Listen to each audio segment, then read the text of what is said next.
Hello बच्चों, कैसे हैं आप लोग। आज हम लोग पढ़ेंगे सेरीकल्चर। क्या पढ़ेंगे बच्चा? सेरीकल्चर। लास्ट लेक्चर में हमने पोल्ट्री के बारे में पढ़ा था। उसके पहले हमने पिसीकल्चर में, फिर उसके पहले एक्वाकल्चर को हम लोगों ने फिनिश किया। तो आज हम पढ़ेंगे सेरीकल्चर। सेरीकल्चर में, सेरीकल्चर का मतलब होता है जो सिल्क वॉर्म है, जिससे सिल्क ऑब्टेन किया जा रहा है, उस इंसेक्ट का कल्चर। ठीक है। सेरीकल्चर का मतलब है जो सिल्क वॉर्म है, सिल्क इंसेक्ट है, उसका कल्चर। तो सेरीकल्चर क्या है, आइए देखते हैं। देखिए, सेरीकल्चर का meaning. Sericulture is the silk producing agro industry. Sericulture का मतलब है जो सिल्क प्रोड्यूसिंग इंसेक्ट है उनका कल्चर करना, उनको ग्रो करवाना, उनका पालन करना। ठीक है। जैसे हम लोगों को पोल्ट्री कल्चर में जो चिकन था उसका हम लोग कल्चर करते थे। ठीक है। तो सेरीकल्चर क्या है? एक सिल्क प्रोड्यूसिंग एग्रो इंडस्ट्री है या सिल्क को प्रोड्यूस करने वाली। सेरीकल्चर क्या है? सिल्क प्रोड्यूसिंग एग्रो इंडस्ट्री है। ये कैसा है? कैसी इंडस्ट्री है? एग्रो इंडस्ट्री है, मतलब एग्रीकल्चर टाइप। ठीक है। India is the second largest silk producing country in in the world after China. तो first largest silk producing country है चाइना। उसके बाद इंडिया का सेकेंड पोजीशन है, जो कि सिल्क प्रोडक्शन के क्षेत्र में सबसे आगे है। ठीक है। तो सेकंड पोजीशन पे कौन है? इंडिया। फर्स्ट पे है चाइना। तो India is the second largest silk producing country in the world after China. China के बाद भारत दूसरा ऐसा देश है जो सबसे ज्यादा सिल्क का प्रोडक्शन करता है। ओके बच्चा। अब सिल्क कल्चर क्या है? या सिल्क सिल्क कल्चर को सिल्क फार्मिंग भी कहते हैं। सेरी कल्चर को क्या बोलते हैं? सिल्क फार्मिंग भी कहते हैं, क्योंकि यहाँ पे सिल्क बनाया जाता है। तो सेरीकल्चर क्या है? Sericulture overall silk farming is the rearing of silk warm for production of silk. इसमें सिल्क वार्म का हम लोग रियरिंग करेंगे, पालन करेंगे, किसके लिए? सिल्क का प्रोडक्शन करने के लिए, क्योंकि सिल्क को कपड़ा बनाने में यूज किया जाता है, इसका बहुत ज्यादा डिमांड है इस time. Silk is known as queen of textile and biosteel because its strength. जो सिल्क को बोला जाता है क्वीन ऑफ टेक्सटाइल, जो कपड़ा उद्योग में जो थ्रेड बनते हैं उनमें क्वीन वाला जो थ्रेड है वो है सिल्क है। और इसकी स्ट्रेंथ काफी अच्छी होती है, मजबूती काफी अच्छी होती है, इसीलिए इसको बोलते हैं बायोस्टील। ये इंपॉर्टेंट चीज है। सिल्क को बायोस्टील कहा जाता है और ये क्वीन ऑफ टेक्सटाइल है। ये इंपॉर्टेंट चीज है, इतना याद रखिएगा आप लोग ना। यहाँ भी हमने थोड़ा सा इंट्रोडक्शन दिया है। Silk have been under use by human being for various purpose. Silk का उपयोग कपड़ा बनाने से लेकर बहुत सारे काम में किया जाता है, आगे हम आपको बताएंगे। और इसको क्या बोलते हैं? Queen of fibre. जितने भी फाइबर है उनमें से इसको क्वीन बोला जाता है। सेरिकल्चर क्या है? Rearing, developing and looking of silk insect is term as sericulture. जिस इंसेक्ट से हमको सिल्क की प्राप्ति होती है उस इंसेक्ट का हमको रियरिंग कल्चर करना है, उसका टेक केयर करना है, इसी को बोलते हैं सेरी कल्चर ना। सेरी कल्चर। तो इतना आपको समझ में आएगा। ये था आपका इंट्रोडक्शन। क्या था? इंट्रोडक्शन। इंट्रोडक्शन में हमने बताया सेरी कल्चर क्या है, क्वीन ऑफ टेक्सटाइल क्या है, इंडिया की पोजीशन क्या है, और हमने आपको क्या बताया है? हमने आपको बताया है कि इसको क्या बोलते हैं? क्वीन ऑफ टेक्सटाइल या फिर बायो स्टील ऑफ टेक्सटाइल बोला जाता है। ठीक है। अब देखिए इसका हिस्ट्री। सबसे पहले सिल्क को किसने बनाया? कैसे पता चला? सिल्क इंसेक्ट से प्राप्त होता है ना। जो सिल्क है वो इंसेक्ट से प्राप्त होता है, इंसेक्ट का सिक्रीशन है। ठीक है। ये जो लोज जो इम्परर हैं आप क्वांग क्वांग टाई ना। लोज इम्परस इम्परर इम्परर इम्परर नहीं है, सुनिए। Lodge Empress of Quang Tai discovered the origin of silkworm in form of thread। जो लोज इम्प्रेस ऑफ क्वांग है, टाई है, इन्होंने पहली बार ही सिल्क वॉर्म को खोजा था उनके इनके थ्रेड के रूप में ना। सिल्क जिसे वो होता है, मकड़ी होती है, वो जाला बनाती है, ऐसे सिल्क वॉर्म ही अपना थ्रेड बनाते हैं। अब देखिए सिल्क मॉथ क्या है। तो सिल्क मॉथ क्या है या सिल्क वॉर्म क्या है? सिल्क को प्रोड्यूस करने वाला जो इंसेक्ट है उसी को बोलते हैं सिल्क मॉथ ना। The silk producing machine is an insect silk को प्रोड्यूस करने वाली जो मशीन है वो एक इंसेक्ट है, क्या है, एक कीट है। हमने आर्थ्रोपोडा आपको पढ़ाया है, फाइलम आर्थ्रोपोडा में इंसेक्टा क्लास है। तो सिल्क प्रोड्यूसिंग जो मशीन है, जो सिल्क बनाने वाली मशीन है, वो कौन है, एक इंसेक्ट है, एक कीट है। उसको क्या बोलते हैं, कॉल्ड एज सिल्क मॉथ या फिर रेशम का कीड़ा। उसको क्या बोलते हैं, सिल्क मॉथ बोलते हैं या फिर रेशम का कीड़ा भी बोलते हैं। ओके बच्चा, इतना समझ में आया। अब देखिए टाइप्स ऑफ सिल्क, सिल्क कितने प्रकार का होता है ये बहुत ही इंपॉर्टेंट है ना। सेरिकल्चर इंपॉर्टेंट है पूरा। Mulberry silk, tasar silk, eerie silk, मूंगा सिल्क। देखिए ये सिल्क का नाम किस बेसिस पे रखा है, जिस प्लांट पे ये रेशम का इंसेक्ट कल्चर किया जाता है, जिस प्लांट पे जिस रेशम इंसेक्ट का कल्चर किया जाता है, जिस प्लांट पे किया जाता है, उसी को बोलेंगे उसी के आधार पर इसका नाम करके। जैसे इसको जनरली मलबरी, मलबरी मतलब मलबरी मत सहतूत के पेड़ पे इस इंसेक्ट का कल्चर किया जाता है, तो उसको बोलते हैं मलबरी सिल्क। और जो तसार सिल्क होता है इसको अलग, ईडी सिल्क को पता है इसके रिसिनस अरंडी, रिसिनस कम्युनिटी उस पे किया जाता है। और मूंगा सिल्क दूसरे पे किया जाता है, आगे हम आपको बताएंगे। ठीक है, तो जो मलबेरी सिल्क है उसको अलग प्लांट पे उसके इंसेक्ट का कल्चर किया जाता है। और तसार सिल्क जो है उसके इंसेक्ट का अलग प्लांट पे कल्चर किया जाता है। और ईडी सिल्क के अलग, और मूंगा सिल्क के सिल्क वॉर्म को अलग होस्ट प्लांट पे कल्चर किया जाता है। जिस प्लांट पे इनका कल्चर किया जाता है उसको बोलते हैं होस्ट प्लांट। ठीक है, तो पहला हम लोग देखेंगे मलबेरी सिल्क। ये मलबेरी सिल्क का फिगर है, ये सब मलबेरी सिल्क है। आइए हम लोग देखते हैं मलबेरी सिल्क क्या है ना। Superior in quality to other type ना, due to its shiny and creamy colour. ये जितने भी सिल्क पाए जाते हैं उनमें सबसे सुपीरियर है, क्यों, क्योंकि ये देखने में शाइनी होता है, चमकदार होता है, और इसका कलर क्रीमी होता है। तो कैसा ये सिल्क है, ये सबसे सुपीरियर सिल्क है। और ये शाइनी, ज़्यादा शाइनी होता है, और ये कलर इसका क्या होता है, क्रीम कलर का होता है। और ये मलबेरी सिल्क कहाँ से प्राप्त होता है, किस इंसेक्ट से प्राप्त होता है, जिस इंसेक्ट से प्राप्त होता है उसका नाम है बॉम्बिक्स मोरी। और किस प्लांट के लीफ को वो खाता है, मलबेरी। मान लीजिए ये शहतूत का पेड़ है ना, तो इसी इंसेक्ट है, और ये खाता क्या है, लीफ खाता है। किसके लीफ खाता है, मलबेरी लीफ को खाता है ना। जो सिल्क वार्म है उनका अगर कल्चर आपको करना है तो पता कहाँ करना किया जाता है, इनको वृक्षों पे, पेड़ों पे कल्चर इनका किया जाता है। जैसे हनी भी थी, उसको उसका अभी आपको तो मैंने एपी कल्चर नहीं बताया है। तो देखिए जो सिल्क बॉम है इनका कल्चर इनको पेड़ पे ही किया जाता है। तो जिस पेड़ पे इसका कल्चर किया जाता है उसको बोलते हैं मलबेरी ना। तो ये कौन सा सिल्क है, मलबेरी सिल्क है, क्योंकि जिस पेड़ पे इसके इस रेशम कीड़े को कल्चर किया जाता है वो उनका नाम है मलबेरी। और कौन सा इंसेक्ट है वो है बॉम्बिक्स मोराई। तो इतना आपको समझ में आया मलबेरी सिल्क क्या है। आप लिखेंगे मलबेरी सिल्क सबसे सुपीरियर सिल्क है। और ये किससे प्राप्त होता है, कैटरपिलर ऑफ बॉम्बिक्स मोराई ना। कैसे प्राप्त होता है, कैटरपिलर ऑफ बॉम्बिक्स मोराई। और ये किसकी लीफ को खाता है, मलबेरी प्लांट के लीफ को खाता है। ठीक है, अगला हमारा सिल्क है ED silk, sorry tasar silk है। अगला कौन सा सिल्क है, तसार सिल्क। कौन है, तसार सिल्क। तो एक किससे प्राप्त होता है, एंथ्रेसिया पैपिया। जो इंसेक्ट है, जो रेशम का कीड़ा है, वो कौन से कीड़े से ये प्राप्त होता है, एंथ्रेसिया पैपिया से। एंथ्रेसिया पैपिया नामक बॉम्बिक्स मोराई, सॉरी, इंसेक्ट से ये प्राप्त होता है। और इसका कैटरपिलर क्या खाता है, बेर को खाता है, ओक को खाता है, फिग प्लांट को खाता है।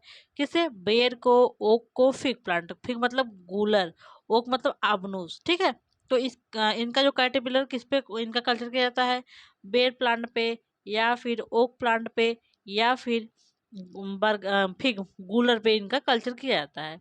ठीक बच्चा, अगला है ईडी सिल्क। ईडी सिल्क थोड़ा इंपॉर्टेंट है, इसको अहिंसा सिल्क भी कहते हैं ना। जानते हैं, जब सिल्क का प्रोसेसिंग किया जाता है तो इसी कैटरपिलर को मारा जाता है ना।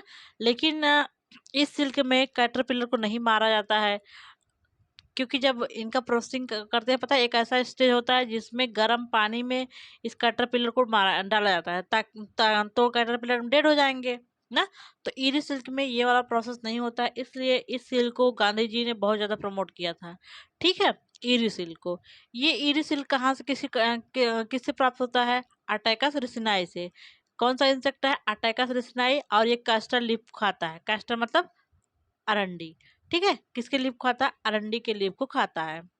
ये ईडी सिल्क हो गया। अगला हो गया मूंगा सिल्क। ये किससे? एंथ्रेसिया असामा से प्राप्त किया जाता है। मूंगा सिल्क किस इंसेक्ट से प्राप्त होता है? एंथ्रेसिया असामा से। नेटिव प्लेस, इसका नेटिव प्लेस है Assam. Good source of cottage industry, जहाँ जहाँ पे रस्सी बनती है, ये उसका गुड सोर्स है। इससे रस्सी अच्छी खासी बनाई जाती है। ओके बच्चा। और कैटरपिलर इसका किसके प्लांट पे खाता है? मैचिलस प्लांट पे इसका कैटरपिलर खाता है। इसे कैटरपिलर ग्रो ग्रो किस पे कराया जाता है? मैचिलस प्लांट के लीफ पर ग्रो कराया जाता है, और इसकी लीफ को ही ये खाता है। ठीक बच्चा। ये आपने 4 टाइप का सिल्क देखा। पहला आपने कौन सा? मलबेरी सिल्क देखा ना, बॉम्बिक्स मोराई से प्राप्त होता है। तसार सिल्क आश्रितिया पैफिया इसको बनाता है। ईरी सिल्क अटैका सिनाई इसको बनाता है ना, और इसको एंथ्रेसिया असामा। ओके बच्चा, ये आपके हो गए सिल्क। ठीक है। अब देखते हैं हम लोग life cycle of Bombay silk moth. एक सिल्क मॉथ हम लोग बॉम्बिक्स मोराई का जो कॉमन मोस्ट कॉमन टाइप है, इसका हम लोग लाइफ साइकिल देखेंगे। ठीक है। आप लाइफ साइकिल देखेंगे तब आपको समझ में आएगा कैटरपिलर क्या है। ठीक है। ओके। ये आपका एक सिल्क वॉर्म है ना, बॉम्बिक्स मोराई। ओके बच्चा। अब करेक्टर ऑफ वॉर्म, पहले आप लोग सिल्क वॉर्म जो ये है, इसका पहले करेक्टर देखिए। करेक्टर क्या है? जो इनका इंसेक्ट है, इट इज पेल क्रीम या फिर ऐसी वाइट इन कलर ना। ये थोड़ा पीला होगा, या फिर क्रीम कलर का होगा, या फिर राख की तरह शाइनी हो, वाइट इन कलर होगा, राख की तरह सफेद कलर का ये होता है। इसकी लंबाई लगभग 2.5 से 3 सेंटीमीटर होती है। कितना होती है? 2.5 से 3 centimetre. Body divided into head, thorax and abdomen. इनकी बॉडी 3 पार्ट में डिवाइड होती है, हेड, थोरैक्स एंड एब्डोमेन में। किसमें बच्चा? हेड, थोरैक्स एंड एब्डोमेन में।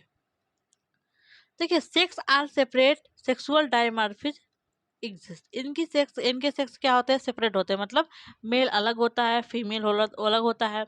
और मेल फीमेल को डिस्टिंग्विश करने के लिए इसमें सेक्सुअल डायमॉर्फिज्म होता है। अब बाहर से ही देख के बता सकते हैं ये मेल है और ये फीमेल है। ठीक है। सेक्सुअल डायमॉर्फिज्म में इसमें देखिए, मेल जो स्मॉल इन साइज होता है देन फीमेल। फीमेल जो होती है मेल से साइज में बड़ी होती है। ठीक है। यही है इनका sexual dimorphism. Female live for 2 to 3 days but male sometime die during copulation. देखिए, इनका जो फीमेल है लगभग 2 से 3 दिन तक रहती है, बट इनका जो मेल है जब कॉपुलेशन होता है तब उस टाइम कभी कभी डेड हो जाता है। Once female copulate they lay egg till the sea rise. देखिए, फीमेल में बस एक टाइम फर्टिलाइज, एक टाइम कॉपुलेशन होता है, तो मेल अपना जो स्पर्मेटिका है फीमेल के वजाइना में ट्रांसफर कर देता है। वहाँ से स्पर्म निकल के फीमेल के एग को फर्टिलाइज करते रहते हैं। फीमेल, इसलिए फीमेल में बस एक ही टाइम कॉपुलेशन होता है, और एक टाइम कॉपुलेशन करने के बाद वो लाइफ टाइम के लिए एग को ले करती है। ठीक है। तो मेल एक ही बार इसको फीमेल को कॉपुलेट करता है, ये इंपॉर्टेंट चीज है। वन मॉथ ले x 400 to 500 eggs depending upon climatic condition and nutrition. अगर प्रॉपर इनको क्लाइमेटिक कंडीशन है, इनके ऑप्टिमम है, इनके लिए अनुकूल है, और न्यूट्रिशन भी इनको अच्छा खासा दिया जा रहा है, जो इन खाना है ना, जिस लीप पे ग्रो करे उस लीप को अच्छे से दिया जा रहा है, तो लगभग जो एक फीमेल है अपने लाइफ टाइम में वो 400 से 500 एग को ले करती है। ठीक है। 400 से 500 तक तो एक ले करती। अब देखते हैं इनके लाइफ में क्या क्या स्टेजेस हैं। Stages of life cycle. ठीक है। पहला देखेंगे एग ना। एडल्ट फीमेल ने एग ले किया है, कॉपुलेशन के बाद इन्होंने एग ले कर दिया है। एक कैसा है? Egg are rounded and white white है। एक कैसा है? राउंड राउंड है और वाइट है। With increase in time egg become darker day by day. जब जैसे तुरंत तुरंत एग ले करती है तो उस टाइम क्या होता है? राउंड और वाइट होता है। जैसे जैसे एग कुछ टाइम बीतता जाता है, डे बाय डे एग का कलर क्या होता है? डार्कर होता चला जाता है। ठीक है। डार्क कलर का होता जाता है। फिर देखिए, एग्स ऑफ बॉम्बिक्स मोराई यहाँ पे आपको दिखाया गया है। ठीक है। बॉम्बिक्स मोराई का छोटा छोटा एग आपको लीप पे देखिए दिए हैं और वो दिखाया गया है। अब कैटरपिलर। कैटरपिलर क्या है? एक में हैचिंग होने के बाद कैटरपिलर निकलता है ना। हैचेज फ्रॉम, एग कहाँ से निकलता है? Hatches from egg are 5 to 7 millimetre in length. Egg में जब हैचिंग होगा इससे निकलेगा कैटरपिलर। वो लगभग 5 से 7 मिलीमीटर लंबा होता है और बॉडी इसकी कैसी होती है? रफ होती है, रिंकल्ड होती है और ग्रीनिश इन कलर होता है। इनकी बॉडी रफ होती है, खुरदरी होती है, रिंकल झुर्रीदार होती है और ये कैसी होती है? ग्रे कलर, मतलब लगभग भूरा कलर का होता है। तो कैटरपिलर कैसा है? ये लगभग 5 से 7 सेंटीमीटर लंबा है और ये एक में हैचिंग होने के बाद कैटरपिलर बनता है। और इनकी जो बॉडी है रफ है और रिंकल्ड है, ग्रे इस कलर की है। ठीक बच्चा, अब देखिए इनके बॉडी में 12 सेगमेंट होते हैं। जो कैटरपिलर इनका है, इनके पास 12 सेगमेंट है और इनकी बॉडी 3 पार्ट में डिवाइड है, हेड, थोरैक्स एंड एब्डोमेन। कितने में पार्ट में? 3 पार्ट में। हेड, तो वो 3 पार्ट कौन कौन सा है? हेड, थोरैक्स और एब्डोमेन। हेड, थोरैक्स और abdomen. Head is mandibulate mouth part feeds on leaf. इनका हेड, जो इनका हेड में माउथ इनका है मैंडिबुलेट है, उसी मैंडिबल के द्वारा ये लीफ को खाते हैं। लीफ लीफ पे रहते हैं और लीफ को खाते हैं। ठीक है, अभी आगे कैटरपिलर के बारे में देखिए। जो एक इनका कैटरपिलर लार्वा है, feeds on mulberry leaves and grow very quickly. ये मलबेरी लीफ को खाएगा और बहुत फास्ट ग्रो करता है। Stop feeding become inactive after 4 to 5 days, then first moulting कर। कुछ टाइम खाना वाना खाने के बाद ये खाना खाना बंद करके फिर क्या करता है? 4 से 5 दिन बाद जो फीडिंग बंद कर देता है और 4 से 5 दिन के लिए इनएक्टिव हो जाता है और अपना फर्स्ट मॉल्टिंग करता है। तो फर्स्ट मॉल्टिंग करेगा इसका लार्वा, जो कैटरपिलर ये फर्स्ट स्टेज लार्वा है। कैटरपिलर मॉल्टिंग होने के बाद सेकेंड स्टेज का लार्वा बनेगा। ठीक है, और ये जो लार्वा सेकेंड लार्वा बन रहा है ये फर्स्ट लार्वा की तरह है बट स्लाइटली लार्जर। लेकिन ये जो सेकेंड लार्वा है वो फर्स्ट लार्वा से थोड़ा बड़ा है। ईट फॉर 7 डे, अब ये फिर लगभग जो सेकेंड लार्वा है ये 7 दिन तक खाना पीना खाएगा। उसके बाद ये भी एक मॉल्टिंग करेगा, थर्ड स्टेज लार्वा बन जाएगा ना। अब थर्ड स्टेज लार्वा भी यही प्रोसेस 4 बार रिपीट करेगा। ठीक है, उसके बाद क्या होगा? कैटरपिलर मेच्योरिटी अचीव कर लेगा लगभग 45 दिन में since time of hatching. Hatching जैसे मान लीजिए 1 तारीख को हुआ ना, तो लगभग मतलब 1 अगस्त को हुआ मान लीजिए हैचिंग, तो लगभग 15 सितंबर तक ये इसका जो कैटरपिलर है मेच्योर हो जाएगा ना। And mature caterpillar are now, जब मेच्योर कैटरपिलर इनका है वो लगभग 7 से 10 सेंटीमीटर का होता है। देखिए काफी बड़ा है ना, 7 से 10 centimetre. By this time formation of a pair of salivary gland completed. इसी समय जब इसमें हैचिंग वैचिंग सॉरी मॉल्टिंग वगैरह हो चुका है ना, तो कैटरपिलर जब मेच्योर हो चुका है उस टाइम क्या होता है? कैटरपिलर में एक पेयर सैलरी ग्लैंड ना लाल ग्रंथियां कम बन जाती हैं ना। Salivary gland secrete silk that are also called silk gland. Salivary gland, जो सैलरी ग्लैंड है इनका है, वो सिल्क का फॉर्मेशन करती है, सिक्रीशन करती हैं और इसीलिए इनको सिल्क ग्लैंड भी कहते हैं। क्या बोलते हैं बच्चा? Silk gland. तो सिल्क ग्लैंड कहाँ प्रेजेंट है? ये कैटरपिलर के माउथ में ही प्रेजेंट है। ठीक है, ये कैटरपिलर आपको दिखाया गया है। ओके, अब देखिए प्यूपा। अब कैटरपिलर में लार्वा लार्वा वगैरह जब बन जाएगा, जो फुली फॉर्म इंस्टॉल लार्वा है undergo physiological changes and become restless. ठीक है, फिजियोलॉजिकल चेंजेस के बाद होने के बाद वो रेस्टलेस हो जाएगा। Due to intrinsic hormones reason, जो उनके इंटरनल हार्मोन्स है उसके कारण it moves it head in whirling position. ये अपने हेड को रेलिंग पोजीशन में मूव करता है ना। अब constantly and rapidly rotate head at its axis, और लगातार अपने हेड को ये एक्सिस पे रोटेट करता रहता है। And in mean time saliva comes out through a small pore known as spinneret. जब ये अपना माउथ सर को हिलाता रहता है, राउंड राउंड घुमाता रहता है ना, उसी टाइम इनके सार्वली ग्लैंड से स्पाइनरेट नामक जो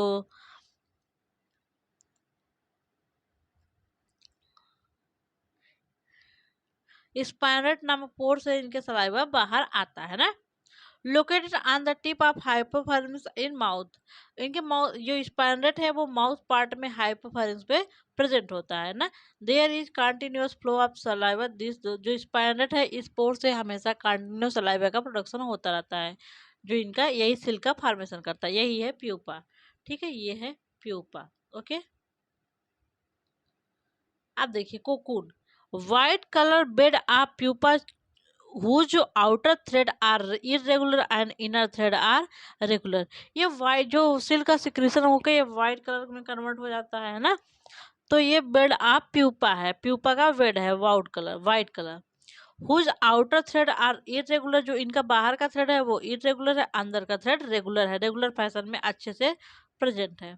थ्रेड लेंथ इज, जो इनका थ्रेड का लेंथ है लगभग 1000 से 1200 मीटर होता है। In concentric manner binding of thread round cocoon is very quick, that is 65 times per minute.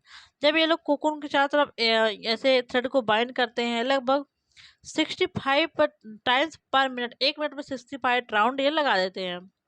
Now silk warm pupa is covered with thick Oval white yellow silken cocoon.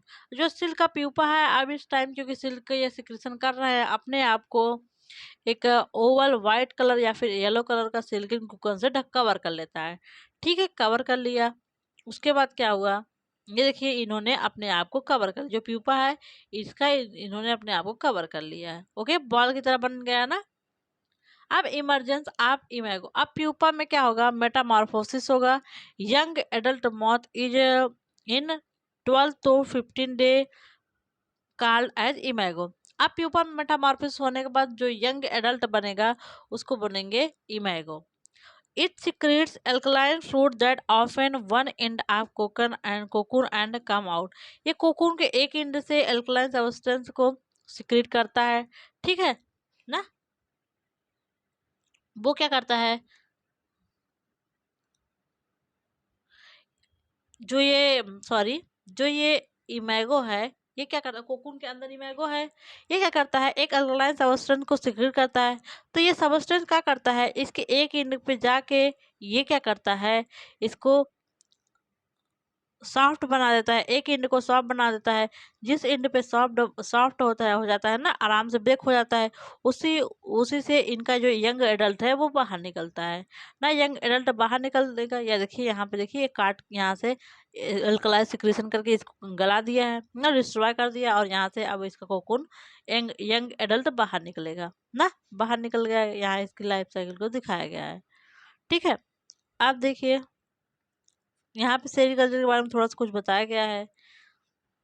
It is this is multivoltine having several brood within year ना। Multivoltine ये मतलब इसके कई breed एक year में हो सकते हैं, इसीलिए इसको बोल रहे हैं मल्टी वोल्टाइम।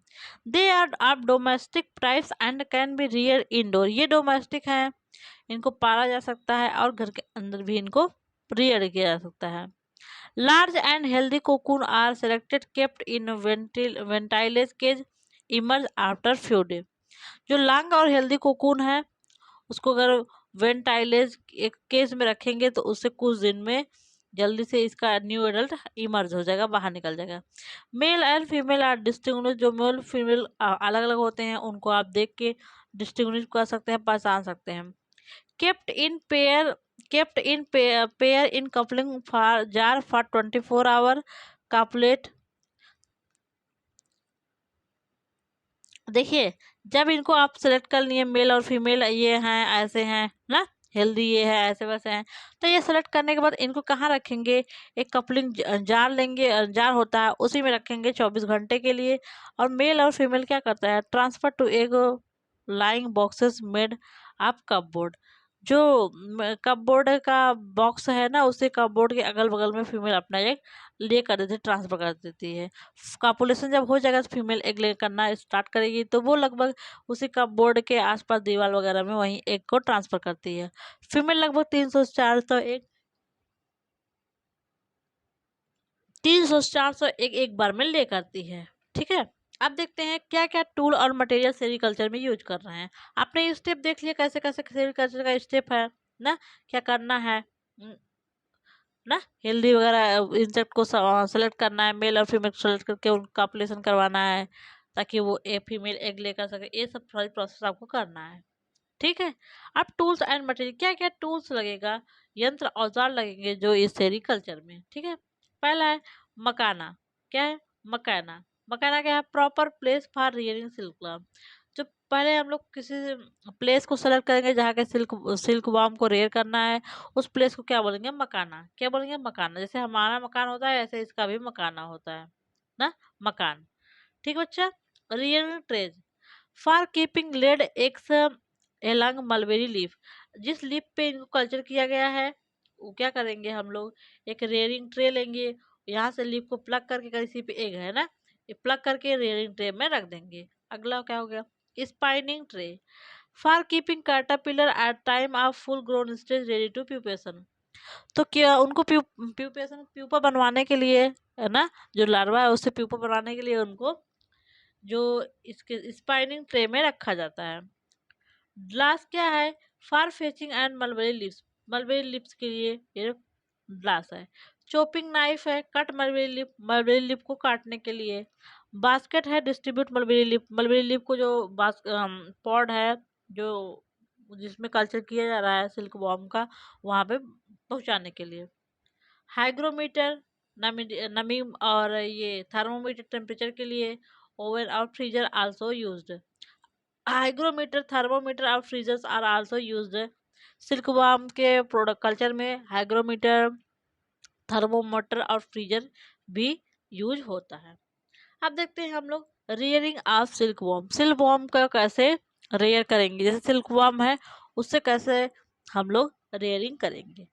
तो इसके 5 स्टेज है रेयरिंग के लिए। पहला है सप्लाई ऑफ एग। किसी कल्चर में आपको इसका रियरिंग करना है, इसका पालन करना है, तो क्या करेंगे आप? पहले यहाँ पे एग को सप्लाई करेंगे, गुड क्वालिटी का एग सप्लाई करेंगे। देखिए, क्वालिटी ऑफ सीड, जो एग सप्लाई कर रहे हैं उसको बोलेंगे seed. Quality of seed is important, only those egg are given that have been produce in a well recognised grainage where eggs are made. उसी egg को हमको कल्चर कराने के लिए सेलेक्ट करना चाहिए जो अच्छा हो, ठीक है, अच्छी वैरायटी का हो। जैसे आप लोग खेती करते हैं तो अच्छी वैरायटी के सीड डालेंगे, अच्छी वैरायटी का फसल होगा। ठीक उसी प्रकार अच्छी वैरायटी के वॉर्म को आप डालेंगे तो अच्छा ही सिल्क बनेगा, अच्छा सिल्क प्राप्त होगा। अब देखिए, इंक्यूबेशन, आप जब एक सप्लाई कर दिए अब एक में इंक्यूबेशन करवाना है। Incubation condition should be optimum. उसके लिए टेम्परेचर ऑप्टिमम होना चाहिए। कितना टेम्परेचर होना चाहिए?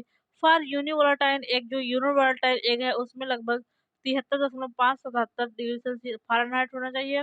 और इसमें क्या है, और जो बाई वोलेटाइल एग है उसमें 80 फ़ारेनहाइट होना चाहिए। और मल्टी प्रोटाइन के लिए भी 80 फ़ारेनहाइट होना चाहिए।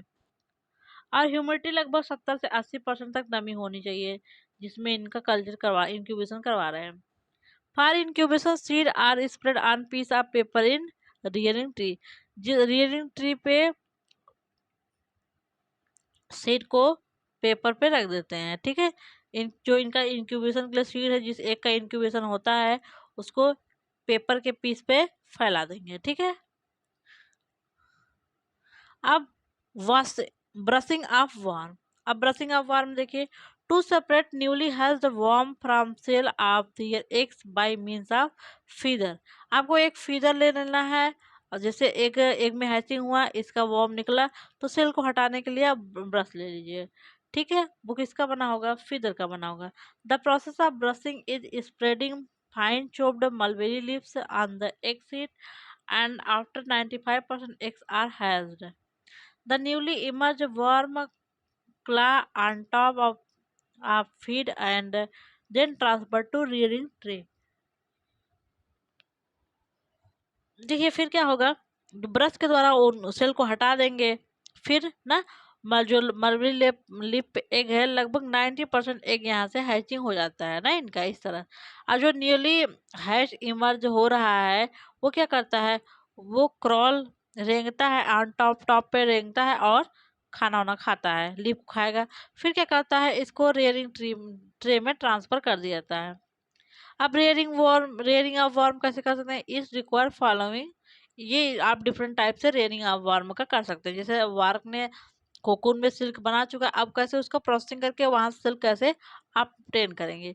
रियरिंग रूम, आप रियरिंग करने के लिए आपको रियरिंग रूम होगा।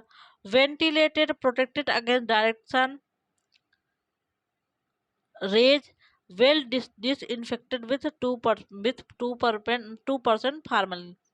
जिस रूम में इनका रियरिंग करवाना है ना, वहाँ वेंटिलेटेड होना चाहिए वो रूम, और 2% फार्मलिन से इसको ट्रीट कर देना चाहिए ना, और डायरेक्ट सन के रे से इसको बचाना चाहिए। ओके, आगे है रियरिंग अप्लायंसेस। क्या क्या रियरिंग के लिए सामान लग रहे हैं, तो इसके लिए वुडन रैक्स चाहिए, चॉपिंग नाइफ चाहिए ना, लीफ स्टोरिंग बास्केट चाहिए, लीफ को स्टोर करने के लिए बास्केट चाहिए क्योंकि उसी पे एग लगे हुए हैं। गनी क्लास पीस चाहिए, डोर कर्टेन, और डोर कर्टेन चाहिए। लिप्स एंड दियर प्रिजर्वेशन, जिस लिप पे एग है उसको कैसे हम लोग प्रिजर्वेशन रख रखाव कैसे करेंगे।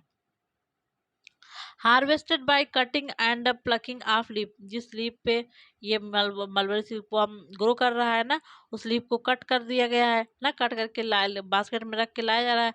अब उस लीफ कैसे प्रिजर्वेशन करना है, जो harvested by cutting and plucking of leaf, preserve by keeping in basket covered with gunny cloth. देखिए जिस जिस बर्तन में ये लीफ है, किसी पे इंसेक्ट के एग हैं, उस बर्तन को आप क्या कहता है, गनी क्लॉथ से इसको कवर कर देना है इस बर्तन को, ठीक है। Feeding, feed with mulberry leaf at different interval, जो एक पे सब लार्वा निकले हैं, कैटरपिलर निकला है, उसको भी खाना चाहिए, उसको समय समय पर वहाँ पे मलबरी लीफ ऐड करना है, ठीक है। Different stage larvae need different amount of food, जैसे दूसरा है इनका जो लार्वा है, इंस्टा लार्वा है, वो अलग अलग है, तो अलग अलग टाइम पे ये अलग अलग फूड, डिफरेंट टाइप फूड को प्रिफर करते हैं, ठीक है। अगला है क्लीनिंग, आप क्या करें, cleaning of tree necessary to remove excreta, जो डिफरेंट स्क्रिटा है ट्री को क्लीन करके हटा सकते हैं। इस स्पेसिंग क्या है, necessary to give proper spacing, मतलब अच्छा खासा आप स्पेस दीजिए, जगह दीजिए। अवॉइडिंग ओवर क्राउडिंग, बहुत ज़्यादा भीड़ से बचने के लिए, जैसे 300-400 एग हैं एक साथ हैं, और मान लीजिए सिल्कवार्म है, जितने भी हैं फिर वो लोग भी एग देंगे, तो ओवर जो क्राउडनेस है उससे बचने के लिए प्रॉपर प्लेस में इनका रियरिंग वगैरह करवाना चाहिए, ठीक है। और टेम्परेचर हाई होना चाहिए एट टू फर्स्ट स्टेज, दो फर्स्ट स्टेज पे टेम्परेचर लगभग 80 से 85 डिग्री फ़ारेनहाइट होना चाहिए, और तीसरे और चौथे स्टेज पे जो इनका लोअर होना चाहिए, और ह्यूमिडिटी लगभग 85 से 90% होना चाहिए। मोल्डिंग एंड हार्वेस्टिंग, इनका हार्वेस्टिंग कैसे करेंगे, when worm is fully grown and apatile fails become restless ना, start spinning out cocoon, put in cocoon edge, जब वार्म अच्छे से पूरी तरह से ग्रो हो गया है, वो अपने चारों तरफ कोकून को बना लिया है ना, जो कवरिंग बनाना वो बना लिया है, तब क्या होता है, इसको कोकून जो केज है उसमें रखा जाता है, कोकून एज में रखा जाता है, जिसमें कोकून को रखा जाता है। स्पिनिंग ऑफ कोकून, अगला स्टेप है spinning of cocoon, period in which worm stop feeding and start secreting a plastic substance low from silk gland। ये स्पिनिंग ऑफ कोकून तब किया जाता है जब सिल्क वर्म जो है अपने सालवरी ग्लैंड से सिल्क का प्रोडक्शन करना स्टार्ट कर देता है, सिल्क का प्रोडक्शन करना स्टार्ट कर देता है। अब क्या है, worm picked up and put in scenic tray, इस टाइम क्या होता है, वार्म को उठा लीजिए और साइनिक ट्रे में रख दीजिए। Kept in position of slope to the sun for short period, sun के पोजीशन के स्लोप में इसको कुछ टाइम के लिए रख दीजिए, ओके। विद इन 2 से लगभग 3 दिन में स्पाइनिंग, जो स्पाइनिंग कर रहा है वो बना रहा है कोकून में सिल्क बना रहा है, वो लगभग हो जाएगा। कोकून फार्म, तब ये बन जाएगा कोकून जब सिल्क, जो सिल्क वॉर्म है उसका जो वो लार्वा है, जिसमें लार्वा मेटामॉर्फोसिस हो रही है, वो आपने चारों तरफ कोकून को, सॉरी सिल्क का लेयर बना लेगी, उसी को बोलेंगे कोकून ना। This is last stage of rearing, ये रेयरिंग का लास्ट स्टेज है, ठीक है। अब क्वालिटी ऑफ कोकून, कोकून की क्वालिटी क्या है, डिपेंड ऑन रा सिल्क पे कोकून की क्वालिटी डिपेंड करती है। फिलामेंट लेंथ, रिलायबिलिटी एंड स्प्लिटिविटी, तो फिलामेंट की लेंथ कैसी है, उसकी रिलायबिलिटी कैसी है, और वो टूटने में कैसा है, यही है इसकी क्वालिटी, ठीक है। इस आधार पे हम लोग क्वालिटी देखेंगे, रा सिल्क देख लेंगे कैसा है, फिलामेंट का लेंथ कैसा है, रिलायबिलिटी कैसी है, और स्प्लिटिंग कैसी होती है, ठीक है। मार्केटिंग आप कोकून, कोकून कैसे बेचेंगे? Piece of cocoon is fixed by government, जो sorry price of cocoon fix by government, cocoon की प्राइस को गवर्नमेंट फिक्स करती है कि इतने में हम कोकून हम खरीदेंगे, इतने में यहाँ पे बेचा जाएगा। पोस्ट कुकिंग प्रोसेसिंग, कोकून को कोकून बन जाने के बाद उसके बाद क्या प्रोसेसिंग होती है उसको बोलते हैं post cocoon processing. The method of obtaining silk from cocoon, देखिए कोकून में ये इनका लार्वा है और इसी के चारों तरफ वो अपने सराउंडिंग ग्लैंड से इंसेक्ट बनाया है लार्वा को, सिल्क को बनाया है। तो जो सिल्क है वो कैसे उस कोकून से प्राप्त होगा, उसी को हम लोग बोलेंगे प्रोसेसिंग ना। इसमें क्या होगा, पोस्ट कोकून प्रोसेसिंग में the method of obtaining silk from cocoon is called post cocoon processing. It include stifling and reeling. इसमें क्या होता है, स्टिफलिंग और रीलिंग होता है। स्टिफलिंग क्या है, किलिंग ऑफ कोकून, कोकून जो होता है कोकून ना, यही है लार्वा के साथ जो सिल्क का लेयर बनाया सिल्क थ्रेड है ना, इसको क्या करते हैं गर्म पानी में डालते हैं। तो इसमें देखिए कोकून को किल किया जाता है, मारा जाता है। लगभग 8 से 10 दिन में कोकून सेलेक्ट करके फिर ड्रॉप्ड इन हॉट, वही हॉट बॉड में गर्म पानी में डाला जाता है। Help in winnowing sun exposure for 3 दिन, फिर उसके बाद 3 दिन के लिए सन के सामने इसको रखेंगे। उसके बाद रीलिंग, अब धागा अलग हो जाएंगे। अब थ्रेड को क्या करना है, process of removing thread from the kill cocoon, जो कोकून है मान लीजिए इसका लार्वा है, ये इसका मान लीजिए लार्वा है और इसी के चारों तरफ थ्रेड है। अब लार्वा बन गया, तो लार्वा से थ्रेड को निकालने की प्रोसेस को क्या बोलेंगे, क्या बोलेंगे बच्चा, रीलिंग। ठीक है। Thread are transfer to large wheel then to spools around a reeled silk. तो इनको थ्रेड को एक व्हील पे ला जाके ना पहिए पे ले जाके लपेटते हैं। ठीक है। रा सिल्क इज फर्दर बॉइल्ड, अब जो रा सिल्क प्राप्त हुआ है इसको आगे बॉइल किया जाता है, stretch and purified bye acid, इसको तान उनके भैया अच्छे से प्यूरिफाई किया जाता है एसिड के द्वारा। फिर फिर फर्मेंटेशन कर ले, केयरफुली वॉश अगेन, और आराम से धो ले इसको ना। अब रियरिंग वर्क सिल्क वॉर्म में आपको दिखाया गया है। अब जो इतना हमने आपको सिल्क वॉर्म का रेयरिंग दिखा दिया, अब देखिए जो सिल्क वॉर्म में कॉमन डिजीज हैं जिनसे सिल्क इंडस्ट्री को बहुत घाटा है, वो कौन कौन सी है। ग्राजेरी डिजीज है, ये क्या है, वायरल डिजीज है। ग्राजेरी डिजीज है, ये कैसी डिजीज है, वायरल डिजीज है। अगला है पेब्रिन, पेब्रिन डिजीज कैसा है, ये मोस्ट सीरियस वन है, प्रोटोजोन पैरासाइट नोजिमा बॉम्बोसिस द्वारा होता है। इफेक्ट इसका क्या होता है, young larva by loss of appetite, irregular mounting and growth. Young larva में क्या होता है, भूख की कमी हो जाती है और इनकी मॉल्टिंग इरेगुलर और ग्रोथ भी इनकी इरेगुलर होती है। जो पेब्राइन डिजीज है, नोजिमा बॉम्बोसिस नामक प्रोटोजोन से हो रहा है। इसमें जो सेरिकल्चर की इंडस्ट्री को बहुत ज़्यादा लॉस हो जाता है इसकी। और अगला है मस्कार्डाइन डिजीज, या फंगल डिजीज है। तो ग्रसरिक डिजीज और पेब्रिन डिजीज और मस्कार्डाइन डिजीज, जो कि जनरली सिल्क इंडस्ट्री में सिल्क वॉर्म को होता है, जिससे सिल्क इंडस्ट्री को बहुत सारा नुकसान होता है। तो ये आपका हो गया सिल्क वॉर्म के बारे में, सेरिकल्चर के बारे में। आगे हम लोग बताएंगे प्रेडेटर, किस किस प्रेडेटर से सिल्क वॉर्म को बचाना है।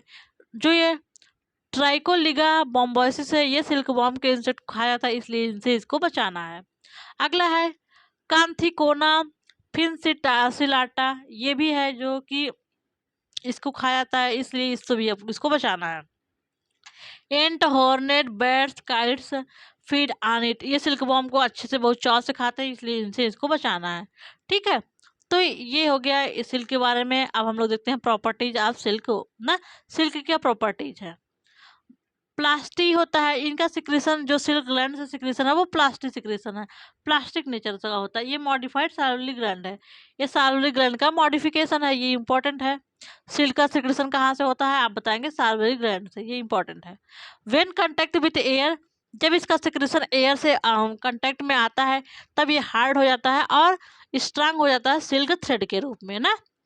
पहले तो लिक्विड्स का सिक्रेशन करते हैं, फिर जब एयर कांटेक्ट में आता है ये हार्ड हो जाता है और स्ट्रांग हो जाता है। ठीक है।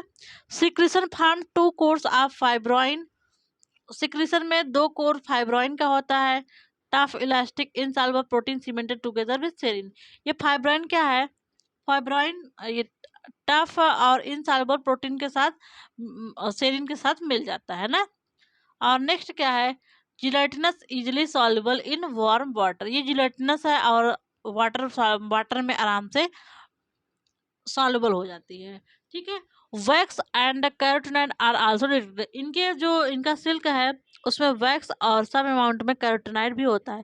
तो फाइब्रिन और सेरिसिन होता है कि फाइब्रोइन होगा और सेरिसिन होगा, इसके साथ साथ यहाँ पे वैक्स और कैरोटीनॉइड भी कुछ मात्रा में देखा गया है। अब यूज ऑफ सिल्क, जो सिल्क बनाया जा रहा है उसका यूज क्या है? इससे बनता है सिल्क क्लॉथ बनता है, सिंथेटिक फाइबर बनता है, और मिलिट्री में भी इसका यूज होता है, फिनिशिंग फाइबर भी बनाया जाता है, पैरासूट में भी इसका यूज होता है, और रेसिंग कार में जो टायर्स होता है इनका बनाया जाता है। Insulation coil of telephone, telephone के तार का इंसुलेशन करने के लिए कॉइल बनाया जाता है। मेडिकल ड्रेसेस और सुचर मटेरियल, मेडिकल जो ड्रेसेस करने के लिए वो बनाया जाता है पट्टी वगैरह, उसका उससे सिल्क से ही वो बनाया जाता है। तो आपने देखा सिल्क का क्या क्या यूज है। ठीक है, इतना आपका हो गया सेरीकल्चर के बारे में। तो आप अच्छे से वीडियो को दोबारा देखिएगा ना, आपको सिल्क कल्चर अच्छे से समझ में आ जाएगा। थैंक यू सो मच बच्चों, मिलते हैं नेक्स्ट लेक्चर में। ओके।